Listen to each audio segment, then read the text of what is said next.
history tonight, delving into the past of Dale Farm. We are. We're going to delve into a bit of the historical past of Dale Farm.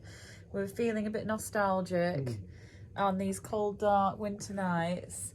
So I'm going to take some shots of some photos that we've been looking at, and Dad's going to chat about them. So I hope that you will enjoy. Yes, my family's been here since 1880. My great-grandfather, John Bridge, came to this farm in 1880. And the family's had a connection with it ever since. John Bridge was quite, what I have to say, a progressive farmer in his day. And the Dale Farm was featured in the Derbyshire Times newspaper in, let me get it out, December the 6th, 1912. And it tells you all about Dale Farm. I'll just read you 1 or 2 things out. Mr. Bridge's holding, which has a southern aspect and is well sheltered from northern winds by Longston range of hills, and is admirably adapted for the purpose to which the occupier puts it. That is the growth of corn, wheat, barley, potatoes, turnips, also the breeding and feeding of cattle, horses, pigs and poultry.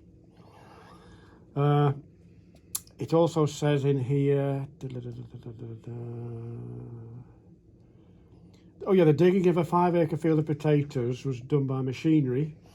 And I remember this been saying, the Royal Show in the early years, I'm going back to the 1900s, used to travel around. And I have an idea that my great-grandfather, John Bridge, went to the Royal Show when it was at Nottingham and bought a potato spinner, one of the first to come into the Peak District. So that's mentioned here. And it said a considerable part of Dale's farmland is set to production of oats, barley and wheat, and the careful preparation of the soil of these crops give Mr. Bridge very good results. I can't possibly read you all that out, but just another little feature here. The stables and cow sheds are best structured and managed and amongst the cleanest we've seen in the district. More space has been given behind the animals than in the other stables and the cow sheds we've seen, and the improvement on the narrow space very noticeable. Another thing here, the chaff cutter, corn grinder and circular saw and all other things are worked by one of Potter's oil engines. And again, that was quite a forward-thinking thing. We're talking about 1912. So I'm quite proud of that aspect, because I sometimes think That's our family history. Heritage. My dad was maybe not particularly progressive, and I found that hard. Well, that's a photo. Dad, are you progressive? Well, I tried to be. That's a photograph of the farm in 1909. Yeah. Right? What does it say on the back? It was a postcard. They used to send postcards. Let's have a look. Photo of Dale Farm. Right. Oh, no. Return to Mr. Schimmel, Longers from Ashford, Bakewell, Derbyshire. But it was a postcard. It was a postcard. There's another one that had been sent somewhere, hadn't we? Yeah. Try and find these in some sort of order. Right. This again, so the back of the photograph. Dale Farm, Great Longston, 1900, Blue Albion cow. That's the photograph taken at the top of the farmyard. The building you can see on the left-hand side of the photograph is still there. And I'm convinced it's the same door that's on that shed.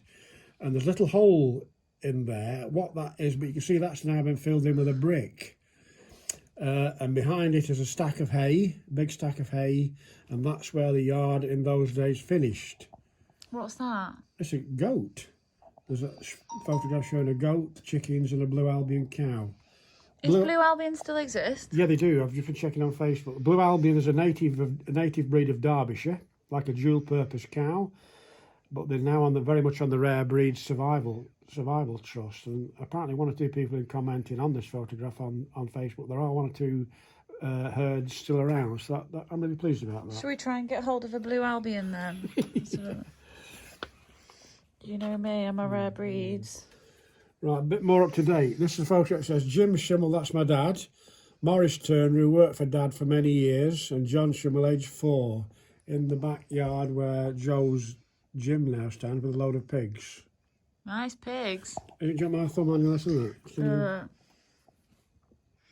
Oh, you can see my grotty fingernails. How's that? Yeah, it's a good picture. And that's you, Dad. Me. Tiny little you. Yeah. Yeah.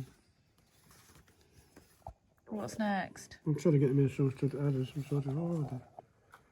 So we were cosy on the couch with Felix. And the fire's going. Well, that's me. That's Farmer John with his mum. With my granny Peggy. Yeah. Not dated. It looks like about school cap. I'd say about 6 years old there. I wonder where you're standing.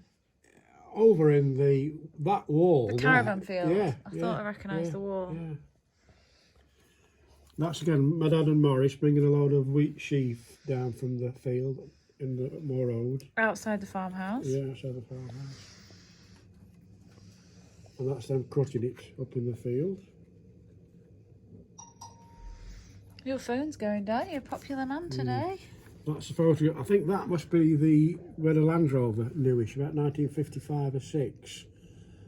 So that's obviously that. And you get a very good shot of the old farm as it was, with the old wooden buildings and the old tin barn. Do you remember them? No. No.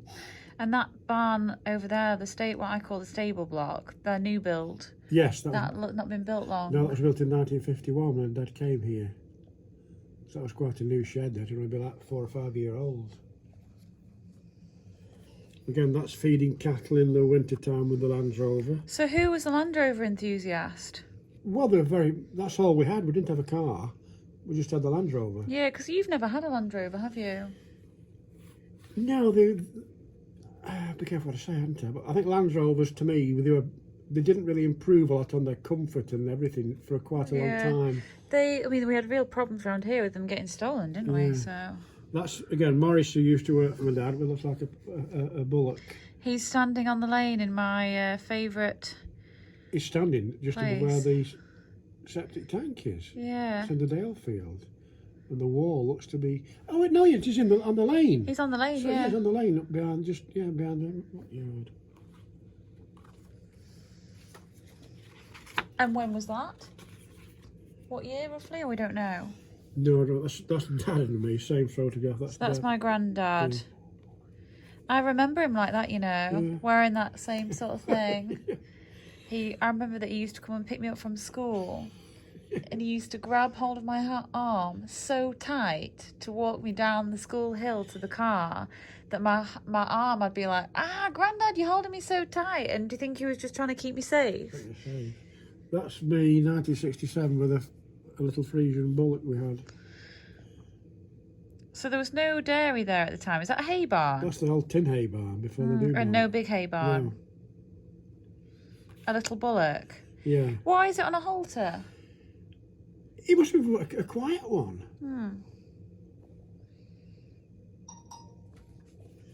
That's me. That's 19. We're in colour now. 66. That's me ploughing a field up. We used to grow turnips. I think it was ploughed up to grow turnips for the cattle.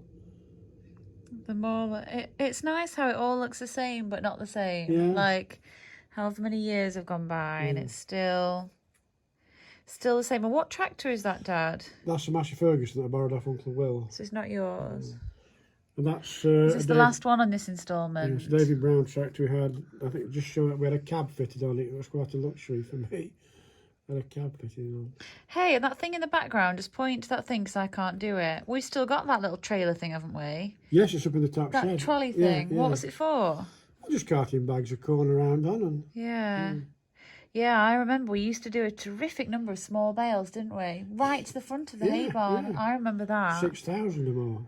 Yeah, I remember that. Yeah. A lot of work. All moulding by hand. A lot of work. Thanks for that then. Right, well, it's just a little bit of a few I've sorted out. Do you want to do a sign off? You have to say thanks for watching. Yeah, thanks for watching. I hope you've enjoyed it, and if you do, let us know. We'll try and find some more. Thank you. Bye. It's all right.